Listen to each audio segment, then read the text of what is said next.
This show is part of the Darkmoor Podcast Network. To join our community Discord or see more content from our members, visit darkmoorpodcasts.com.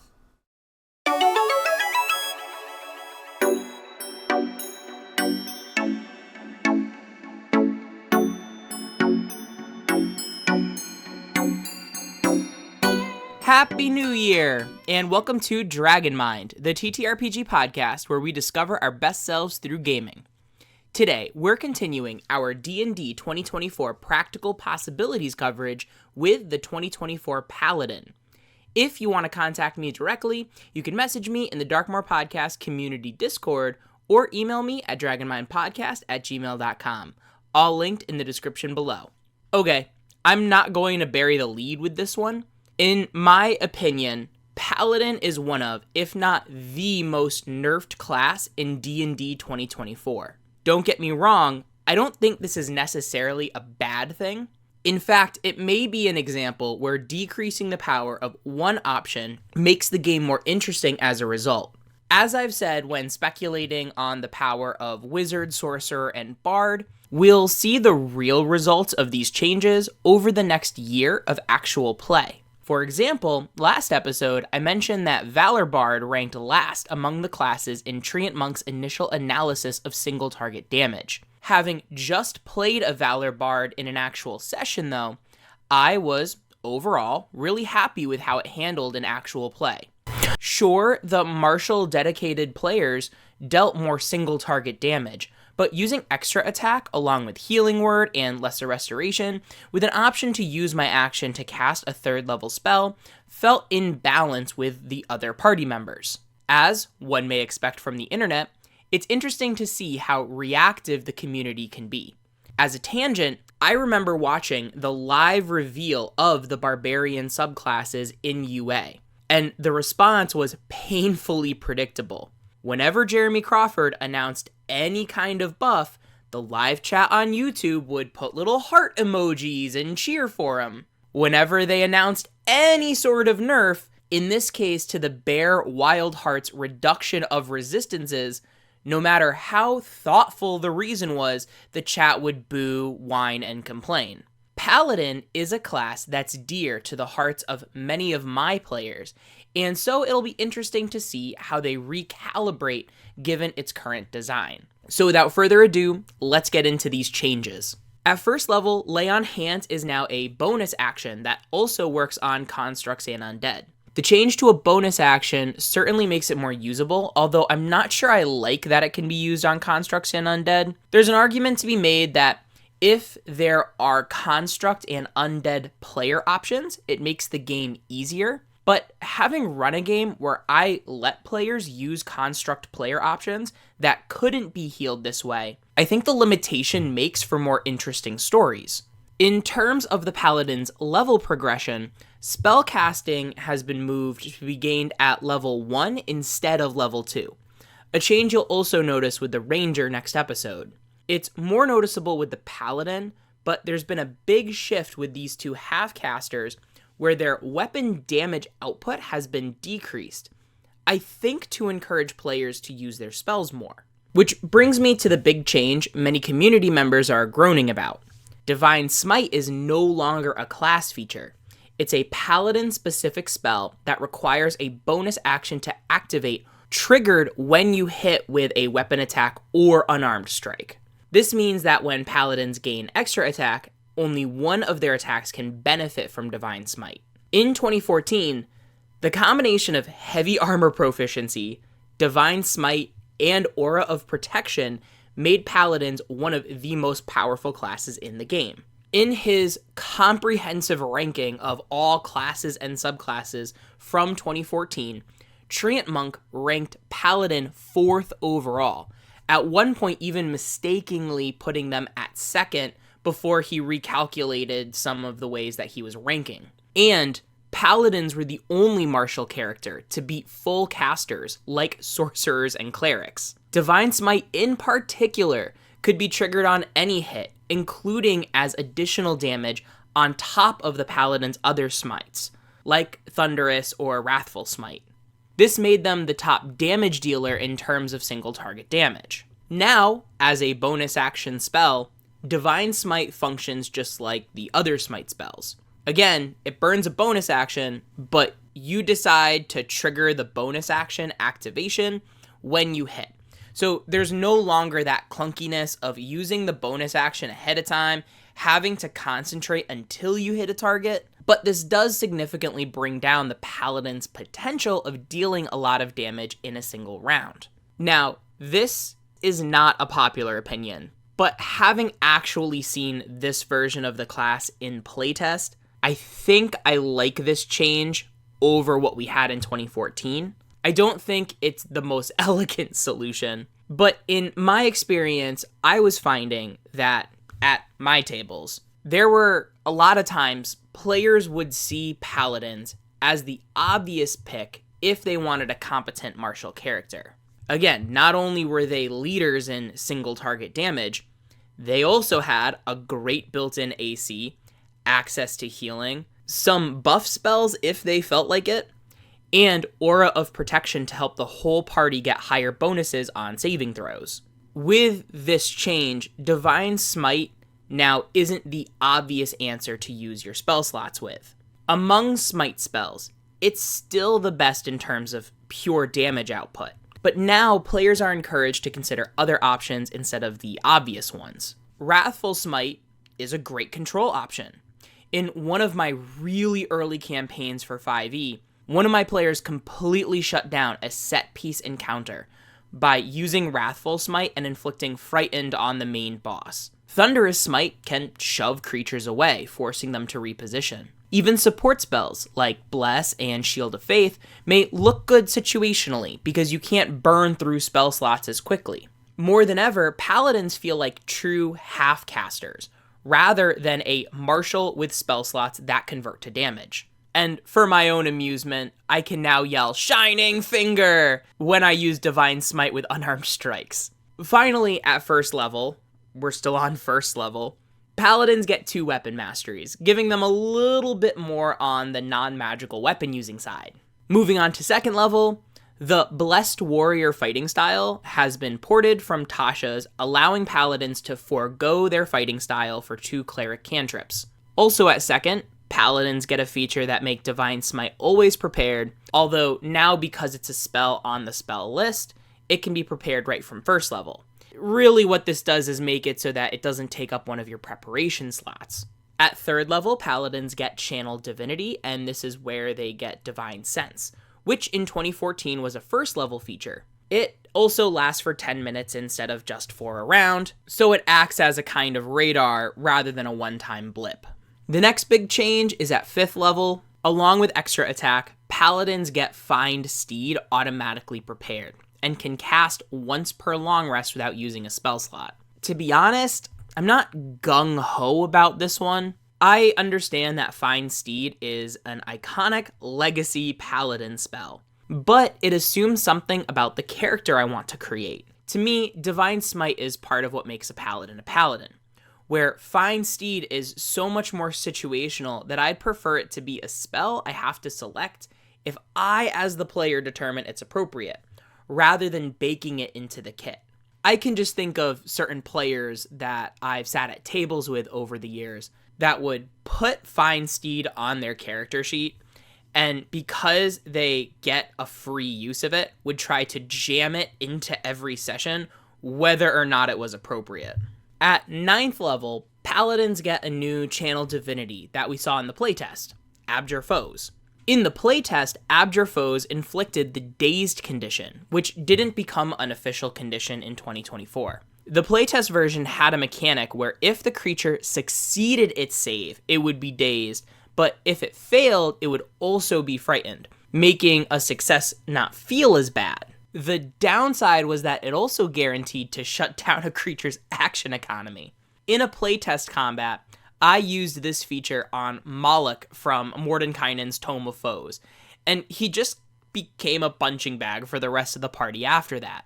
Now, the success condition has been removed, so if a foe fails the save, they become frightened, and while frightened in this way, they can only move, take an action, or take a bonus action. While I like the design of having something still happen on a successful save, like the Monk's new Stunning Strike, in this case, I think that it was too powerful an effect, and this version feels more appropriate. Finally, at 14th level, Paladins get Restoring Touch, allowing their lay on hands to also remove blinded, charmed, deafened, frightened, paralyzed, or stunned, in addition to poisoned, for 5 lay on hands points. You can even spend multiple increments of 5 to remove multiple conditions at once. Curiously, the way it's written, it only mentions that you can do the multiple increments to remove the conditions that aren't poisoned, as poisoned is mentioned in the original feature, not the level 14 buff. I'm not sure if this is intentional, that the rules as written require removing poison as a separate bonus action, but at my tables, I'm going to lump poison in with the other conditions.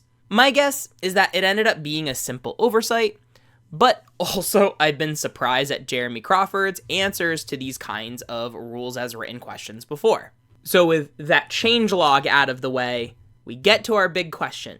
Is the new 2024 Paladin the right class for you? As usual, let's start with complexity. I agree with the PHB's listing that Paladin is an average complexity class. It doesn't require the same amount of homework as something like a wizard or sorcerer. And having taught many new players how to use Paladin, there aren't too many choices that go into character creation or in combat. Even with the changes, I expect most Paladins will use their action to attack and burn their bonus action to Divine Smite.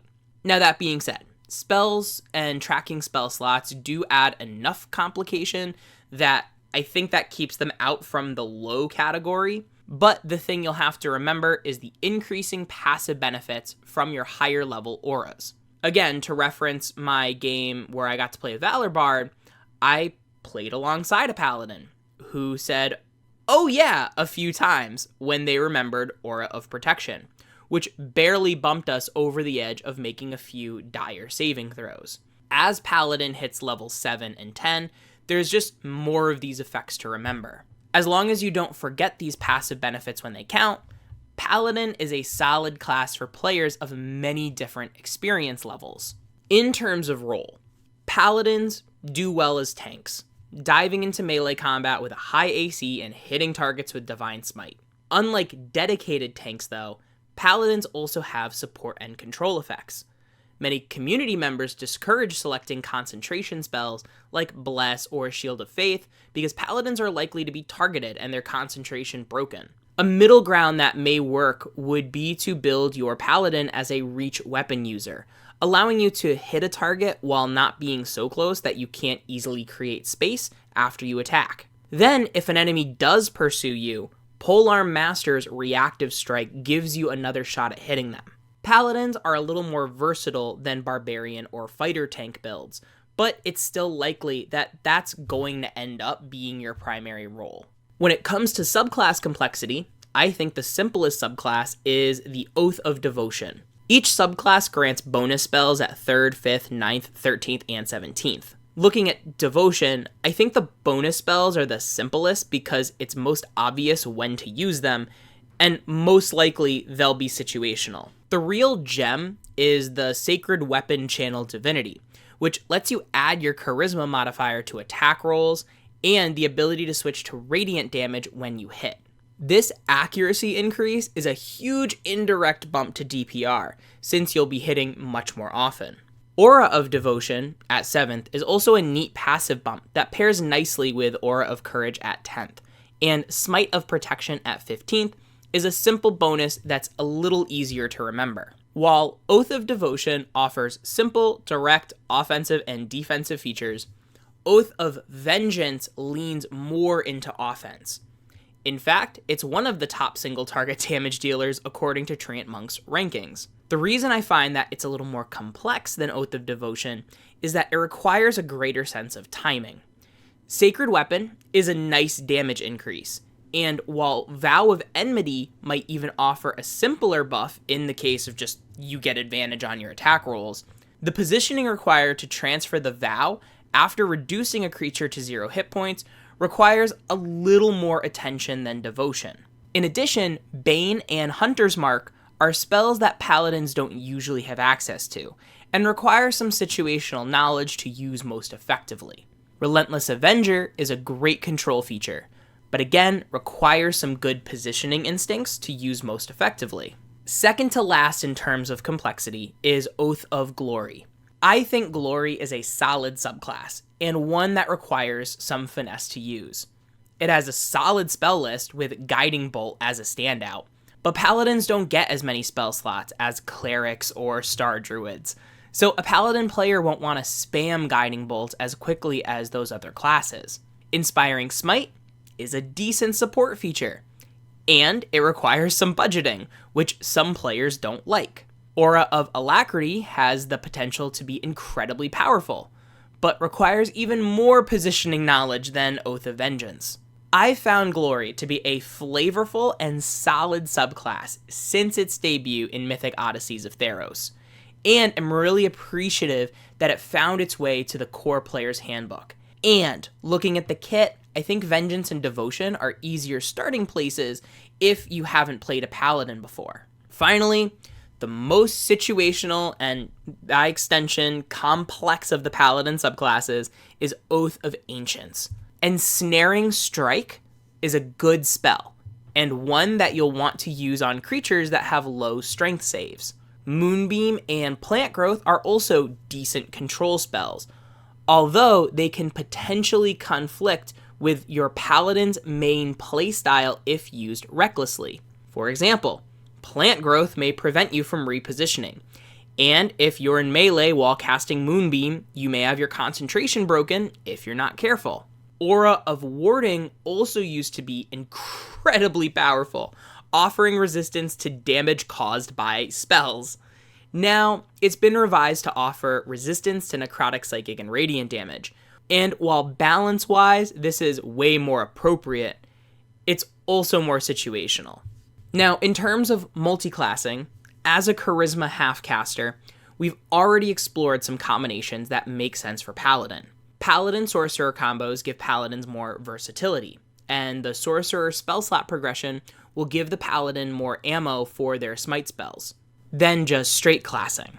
Bard Paladin has some interesting interplay, giving Paladin some unique control options through the Bard's psychic spells.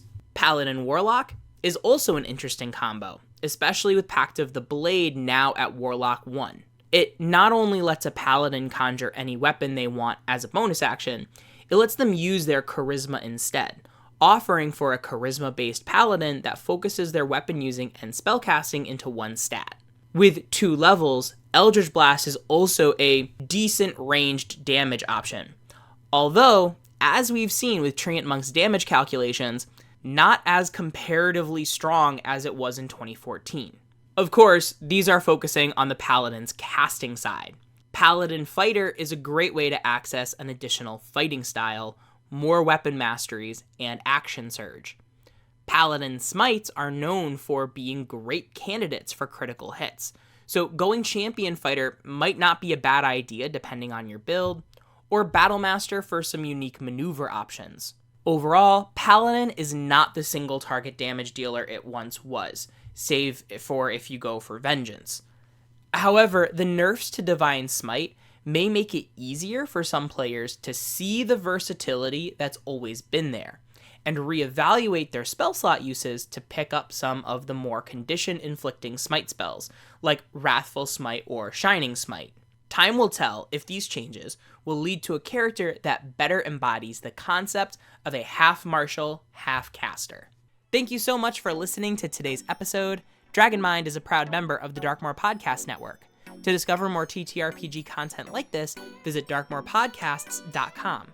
If you had any insights or questions, be sure to email us at dragonmindpodcast@gmail.com or post in our discussion channel in the Darkmoor Podcast community Discord, linked in the description below. Our theme song, J-Pop, is brought to you by Thesleyan Studios. You can check out more of their awesome work at thesleyanstudios.com. Have an awesome day, and remember, your story matters. Bye-bye now. Well, Grimton, Morlinde and Ulrich are gone. We're in a new, unfamiliar land of Kolgafir. What's our first move?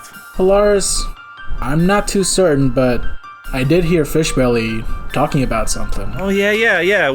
with the warlord's half-sister in a meeting. Yeah, that's about the only lead we have so far.